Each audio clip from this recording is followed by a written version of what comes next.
NATO countries are set to meet early next week after 3 Russian fighter jets entered Estonian airspace without permission on Friday.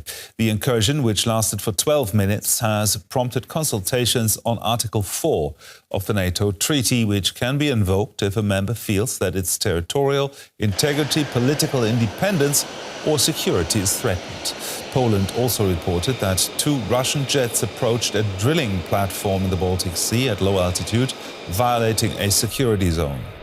It marks the second time in just over a week that Russian aircraft had entered Poland's airspace. Now let's hear more on this from DW's Russia analyst Konstantin Eggert. Konstantin, these airspace incursions, is that a real threat or is it just deliberate provocation? Well, every provocation in such situation, Gerhard, is a threat, especially judging by the reports, because the Russian planes were flying without transponders switched on and without communicating with ground control. So it was deliberate. 12 minutes is a long time to be in other countries' airspace, not an accident. And in such circumstances, yes, there could be accidents, actually. So yes, it is dangerous, but the main goal of this is not military. It is political. It is these provocations, like the drone overflight over Poland, is to show NATO's weakness, lack of coordination, and what is especially important for the Kremlin, to show that Western allies in NATO do not really care, can't really be bothered with defending NATO's eastern flank, i.e. the Baltic states, Poland and Finland. Now, is it really just political, or is the Russian military also learning something about Western responses?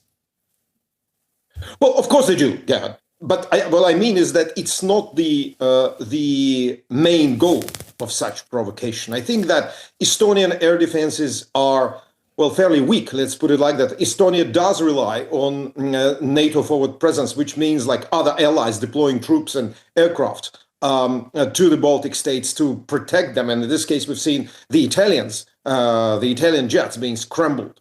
But I think the conclusion, if I may, play a psychoanalyst on air, the conclusion the Russians will make is that essentially they can continue doing that they were not shot down, they were not decisively overturned, they were not decisively overtaken, intercepted. So I think we're in for more of this stuff.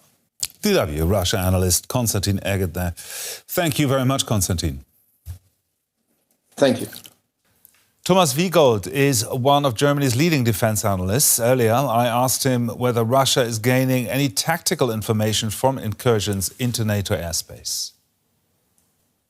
Yes, most definitely. If you look at the map the Estonian Defense Ministry published this morning, you see that the Russians stuck close to the international airspace.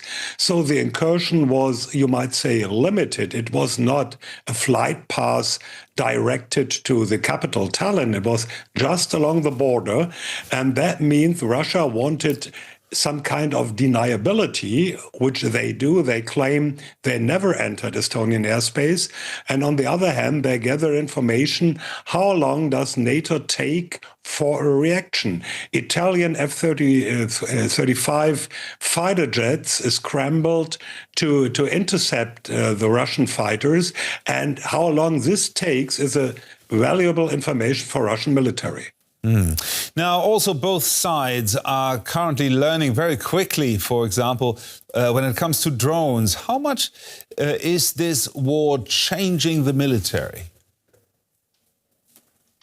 Well, it's changing in partially only because there are new technologies, new tactics, but still both sides, and I'm afraid the West even more, is trying to adapt. The Russians from the battlefield in Ukraine have learned a lot from Ukrainian tactics. The Ukrainian used to be leading in the deployment of drones. Now it seems the Russians are getting the upper hand.